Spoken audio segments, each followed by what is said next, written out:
Hello friends, நம்ம சேனலில் battery bag ready பண்ணுற வீடியோஸ் பார்த்துட்டு நம்ம சப்ஸ்கிரைபர் ஒருத்தர் லித்தியம் ஃபெரோபாஸ்பேட் பேட்டரியில் நல்ல பேட்டரி பேக்கப் தர மாதிரியும் சீக்கிரம் சார்ஜ் ஆகிடுற மாதிரியும் ஒன்ஸ் சார்ஜ் பண்ணிட்டா அட்லீஸ்ட் ஒரு 1 வீக்குக்காச்சும் பேக்கப் தர மாதிரி கேட்டிருந்தாரு. அதே மாதிரி 12 வோல்ட் டிசியில் ஒர்க் ஆகக்கூடிய லைட்ஸும் யூஸ் பண்ணிக்கிற மாதிரி ஒரு மொபைல் பவர் பேங்க் கேட்டிருந்தாரு. ஸோ அந்த பவர் பேங்க் பற்றி ஒரு ஷார்ட்ஸ் வீடியோ அப்லோட் பண்ணியிருந்தேன். அந்த வீடியோ பார்த்துட்டு வேற ஒரு சப்ஸ்கிரைபர் என்கிட்ட 2 பவர் பேங்க் இருக்குது ப்ரோ, அது பேட்டரி வீக் ஆகிடுச்சு, ஸோ ரெடி பண்ணி தர முடியுமான்னு கேட்டார். ஸோ அதுக்கு நம்ம ரெடி பண்ணிக்கலாம் ப்ரோ, கொரியர் பண்ணி விடுங்கன்னு சொல்லியிருந்தோம். ஸோ அவரும் கொரியர் பண்ணி விட்டுட்டாரு. ஸோ அவர் சென்ட் பண்ண ஒரு பவர் பேங்க் பார்த்தீங்கன்னா ஆம்ப்ரைனோட 20,000 mAh பவர் பேங்க். ஒன்று பார்த்தீங்கன்னா சைனா பவர் பேங்க் மாதிரி இருந்துச்சு, அதாவது அன்பிராண்டடாக ஒரு 10,000 mAh பவர் பேங்க் ஒன்று சென்ட் பண்ணியிருந்தாரு. இப்போ ஓப்பன் பண்ணுற பவர் பேங்க் பார்த்தீங்கன்னா ஆம்ப்ரைனோட 20,000 mAh பவர் பேங்க்.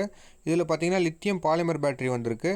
இது விஷுவலாக பார்க்கும்போதே பேட்டரி பல்ஜாக இருக்குது. ஸோ கண்டிப்பாக இந்த பேட்டரி மாற்றி ஆகணும். செகண்டாக இந்த China 10,000 mAh power bank open பண்ணி பார்த்தேன். அதில் பார்த்தீங்கன்னா 18650 லித்தியம் அயன் செல்ஸ் யூஸ் பண்ணியிருந்தாங்க. ஸோ அதை நான் வந்து ஃபுல்லாக சார்ஜ் போட்டு பேட்டரி கெப்பாசிட்டி டெஸ்ட்டும் பண்ணியிருந்தேன். அந்த 5 செல்லோட மொத்த கெப்பாசிட்டியுமே 120 mAh தான் நமக்கு கிடச்சிது. ஒரு 10,000 mAh பவர் பேங்க்கில் நமக்கு மொத்தமாகவே 120 mAh தான் நமக்கு கெப்பாசிட்டியே கிடச்சிருக்கு. ஸோ அதோட செல் தான் போயிட்டுருக்கு. ஸோ அதனால் 2 பவர் பேங்க்லேயும் மொத்தமாக செல்ஸை மாற்றி ஆகணும்னு சொல்லிட்டேன். நம்ம சப்ஸ்கிரைபருமே பார்த்தீங்கன்னா ஓகே ப்ரோ, 2 பவர் பேங்க்குக்கும் பேட்டரி ரீப்ளேஸ் பண்ணிவிடுங்க அப்படின்னு சொல்லிட்டாரு. புது பேட்டரி பார்த்தீங்கன்னா ஆன்லைனில் இதுக்கு கரெக்டாக மேட்ச் ஆகிற மாதிரி ஆர்டர் பண்ணிட்டோம். இந்த பவர் பேங்க்கில் 3.7 volt 10,000 mAh lithium polymer battery ரெண்டு வந்து பேரல் பண்ணி கொடுத்துருக்காங்க. ஸோ பார்த்தீங்கன்னா நமக்கு மொத்தமாக 20,000 mAh பவர் பேங்காக கிடைக்கும். இந்த பேட்டரியோட நம்பர்னு பார்த்தீங்கன்னா 1260-110 வரும். இதுதான் பார்த்தீங்கன்னா இந்த பேட்டரியோட மாடல் நம்பர். இந்த பேட்டரியோட டைமென்ஷன்ஸை தான் அவங்க வந்து சீரியல் நம்பர் மாதிரி கொடுத்துருப்பாங்க. நீங்கள் இந்த நம்பரை போட்டு 10,000 mAh பவர் பேங்க்குன்ட்டு சர்ச் பண்ணி பார்க்கும்போது தான் கரெக்டான ஃபிட்டிங் கிடைக்கும். 10,000 mAhக்கு இது வந்து யூனிவர்சல் சைஸ் தான். மோஸ்ட்டாக உங்களுக்கு வந்து 10,000 mAhன்னு போட்டால் கூட உங்களுக்கு ஆன்லைனில் கிடச்சிரும். 10,000 mAh பவர் பேங்க் வேறு ஃபார்ம் ஃபேக்டரில் கூட இருக்கலாம். ஸோ அதனால் இந்த நம்பர் போட்டு சர்ச் பண்ணிங்கன்னா உங்களுக்கு வந்து பர்ஃபெக்ட் ஃபிட் கிடைக்கும். ஸோ நெக்ஸ்ட் பவர் பேங்க் பார்த்தீங்கன்னா நம்ம லித்தியம் அயன் செல்ஸ் சூஸ் பண்ணணும். அது பார்த்தீங்கன்னா 18650 ஃபார்ம் ஃபேக்டரில் வர செல்ஸு. அந்த செல்ஸில் இருக்க அட்வான்டேஜ் என்னென்னு பார்த்தீங்கன்னா அது பார்த்தீங்கன்னா கெப்பாசிட்டி நிறைய வெரைட்டியில் கிடைக்கும். ஸோ கெப்பாசிட்டி அதிகமாக இருக்க செல்ஸை போட்டால் பேக்கப் நல்லா தரும்ன்றதுனால நான் 2900 mAh பிஏகே பிராண்ட்லேருந்து 5 செல்ஸ் ஆர்டர் பண்ணியிருந்தேன். 3 to 4 டேஸில் அந்த பேட்டரிஸ்லாம் டெலிவரி ஆகிடுச்சு. இந்த லித்தியம் பாலிமர் பேட்டரியை ஹேண்டில் பண்ணும்போது கொஞ்சம் பார்த்து ஹேண்டில் பண்ணணும். பிகாஸ் இது வந்து ரொம்ப சாஃப்டான பேக்கிங்கில் தான் பேக் பண்ணியிருப்பாங்க. நம்ம வந்து இதை ஓப்பன் பண்ணும்போது ஏதாவது ஹார்ட் மெட்டல் கொண்டு இதை பஞ்சர் பண்ணிட்டோம் அப்படின்னா இன்டர்னலாக ஷார்ட் ஆகும். ஷார்ட் ஆகிடுச்சு அப்படின்னா ஃபியூம்ஸ் வரும், சம்டைம்ஸ் வெடிக்கலாம். ஸோ அதனால் பார்த்து தான் இதை ஹேண்டில் பண்ணணும். இப்போ பார்த்தீங்கன்னா இந்த பேட்டரிக்கான பாசிட்டிவ் அண்ட் நெகட்டிவ் ஒயரை இந்த போர்ட்லேருந்து நான் டீசால்டர் பண்ணுறேன். இந்த போர்ட் நல்லா தான் இருக்குது. ஸோ இந்த போர்ட் நம்ம யூஸ் பண்ணிக்கலாம். இப்போ வந்து நம்ம புதுசாக வந்த பேட்டரி இதில் அட்டாச் பண்ணிக்கலாம். இந்த செல் பார்த்தீங்கன்னா 18650 lithium ion cells 3.9 volt 2900 mAh வரும். டோட்டலாக பார்த்தீங்கன்னா 5 செல் பேரல் பண்ணுறோம். ஸோ பார்த்தீங்கன்னா நமக்கு டோட்டல் கெப்பாசிட்டியாக 14,500 mAh வரும். ஓகே, இந்த கேஸ்கட் போட்டு பேட்டரியோட பாசிட்டிவ் டெர்மினல் ஃபுல்லாக நம்ம இன்சுலேட் பண்ணிக்கலாம். அடுத்ததாக பார்த்தீங்கன்னா பேட்டரியை நான் ஸ்பாட் வெல்ட் பண்ணி எடுத்துக்கிறேன். எப்படி கனெக்ஷன் கொடுத்துருக்கோம் பார்த்தீங்கன்னா பாசிட்டிவ் எல்லாம் ஒரு கனெக்ஷன்லையும் நெகட்டிவ் எல்லாம் ஒரு கனெக்ஷன்லையும். ஸோ இது ஃபுல்லாக நம்ம பேரல் கனெக்ஷன் பண்ண போகிறோம். சீரிஸ் கனெக்ஷன் எதுலேயும் வராது. ஸோ அதனால் ஒரே ஆர்டரில் அரேஞ்ச் பண்ணி நம்ம பார்த்தீங்கன்னா கனெக்ஷன் கொடுத்துட்டோம்.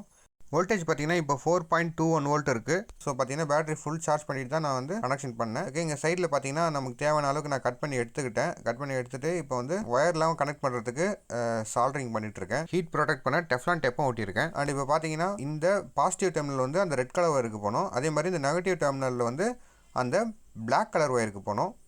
ஓகே, நான் முன்னாடி சொன்ன ஆர்டர்லேயே இப்போ நான் வந்து சால்டரிங் பண்ணிக்கிறேன். கனெக்ஷன் வந்து நீங்கள் மாற்றி கொடுக்கக்கூடாது. பாசிட்டிவ் நெகட்டிவ் மாற்றி கொடுத்தோம் அப்படின்னா அந்த போர்டு வந்து எரிஞ்சு போகிறதுக்கு வாய்ப்பு இருக்குது.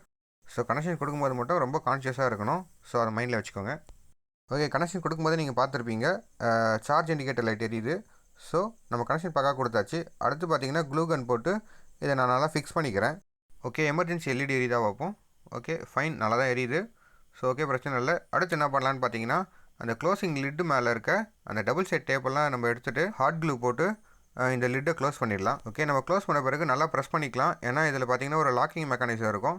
ஸோ நல்லா ப்ரெஸ் பண்ணும்போது தான் அந்த லாக் வந்து கரெக்டாக சீட் ஆகும். ஓகே, நெக்ஸ்ட் அந்த 20,000 mAh பவர் பேங்க்குக்கு நம்ம 2 10,000 mAh lithium polymer battery order பண்ணியிருந்தோம். இது பார்த்தீங்கன்னா அதே 3.7 வோல்ட் தான். பட் கெப்பாசிட்டி பார்த்தீங்கன்னா ஒரு செல் 10,000 mAh வரும். 2 செல் கம்பைன் பண்ணால் நமக்கு 20,000 mAh வரும். ஓகே, இதுவும் அதே கான்செப்ட் தான். 2 செல்லையும் பேரல் கனெக்ஷன் தான் கொடுக்க போகிறோம். ஸோ ஃபஸ்ட்டு செல்லை பார்த்தீங்கன்னா நம்ம டேப் போட்டு ஒட்டிக்கலாம். இந்த பேட்டரியில் டெர்மினல் பார்த்தீங்கன்னா ரொம்ப சின்ன தகுடு மாதிரி இருக்கும். அது பார்த்தீங்கன்னா ரொம்ப ஆட்டணும் அப்படின்னா உடஞ்சிக்கும். ஸோ அதுக்கப்புறம் நமக்கு பேட்டரி டெர்மினல் கிடைக்காம போயிடும். அதனால் நம்ம வந்து அவுட்புட் எடுக்க முடியாது. ஸோ பார்த்து கேர்ஃபுல்லாக ஹேண்டில் பண்ணணும். இப்போ அந்த 2 பேட்டரியோட பாசிட்டிவ் டெர்மினல்ஸை ஒன்றாவும் அதே மாதிரி 2 நெகட்டிவ் டெர்மினல்ஸையும் ஒன்றா இப்போ வந்து நான் சால்ட்ரிங் பண்ணிகிட்ருக்கேன். அப்படி பண்ணோம் அப்படின்னா நமக்கு வந்து பேரலல் கனெக்ஷன் ஆகிடும். நெக்ஸ்ட் இந்த பவர் பேங்க் பிசிபி போர்டில் பார்த்தீங்கன்னா இந்த பேட்டரி பார்த்தீங்கன்னா டேரெக்டாக ஸ்பாட் வெல்ட் பண்ணியிருப்பாங்க. ஸோ நம்ம வந்து பார்த்திங்கன்னா நம்ம ஈஸியாக ஆக்சஸ் பண்ணுறதுக்கு ஒயர் தான் கரெக்டாக இருக்கும். ஸோ அதனால் வந்து பாசிட்டிவ் அண்ட் நெகட்டிவ் டெர்மினலில் ஒரு ஒயர் கொடுத்துருக்கேன்.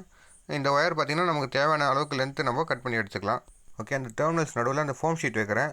ஸோ அதனால் பார்த்திங்கன்னா அந்த டெர்மினல்ஸே வந்து அந்த பேட்டரியை குத்தி கிளிக்காமல் இருக்கும். அதுக்காக தான். ஓகே ஃப்ரெண்ட்ஸ், இப்போ பார்த்தீங்கன்னா நம்ம பாசிட்டிவ் அண்ட் நெகட்டிவை நம்ம அந்த போர்டில் கனெக்ட் பண்ணி எடுத்துட்டோம். ஓகே, பேட்டரி டெர்மினல்ஸ்னால் நான் கேப்டான் டேப் போட்டு ஒட்டி இன்சுலேட் பண்ணிக்கிறேன். அண்ட் பார்த்தீங்கன்னா ஒரு சின்னதாக ஒரு ஒயர் ஒன்று இருக்கும். அது பார்த்தீங்கன்னா temperature sensor. In case battery heat ஆகுது அப்படின்னா சார்ஜிங் ப்ராசஸை வந்து கட் பண்ணி விடும். ஸோ அந்த சென்சாரையும் பார்த்தீங்கன்னா நான் சைடில் ப்ளேஸ் பண்ணிக்கிறேன். இது நம்ம பவர் பேங்கோட லிட்டு போட்டு இப்போ க்ளோஸ் பண்ணிக்கலாம். இதுலேயும் பார்த்தீங்கன்னா ஒரு லாக்கிங் மெக்கானிசம் வரும். ஸோ அதனால் நல்லா ப்ரெஸ் பண்ணிட்டாலே போதும், நல்லா ஸ்ட்ராங்காக ஒட்டிக்கும். ஓகே, இப்போ நம்ம சார்ஜ் போட்டு பவர் பேங்க் டெஸ்ட் பண்ணி பார்த்துடலாம்.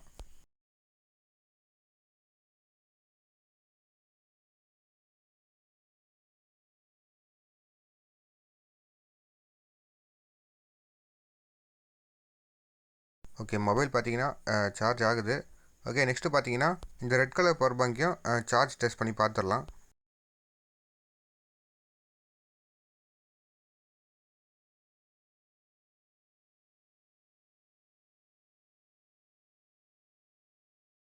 ஓகே, இந்த பவர் பேங்க்கு எந்த பிரச்சனையும் இல்லாமல் நல்லா தான் சார்ஜ் ஆகுது. அந்த 2 பவர் பேங்க்கையும் ஃபோம் ஷீட் போட்டு சுற்றிட்டு கார்ட்போர்ட் பாக்ஸில் வச்சு நல்லா பேக் பண்ணிவிட்டு அகைன் நம்ம சப்ஸ்கிரைபரோட அட்ரஸ்க்கே கொரியர் பண்ணி விட்டாச்சு. மோஸ்ட்டாக எல்லாருமே இப்போ பவர் பேங்க் யூஸ் பண்ணிகிட்டு இருக்கோம்.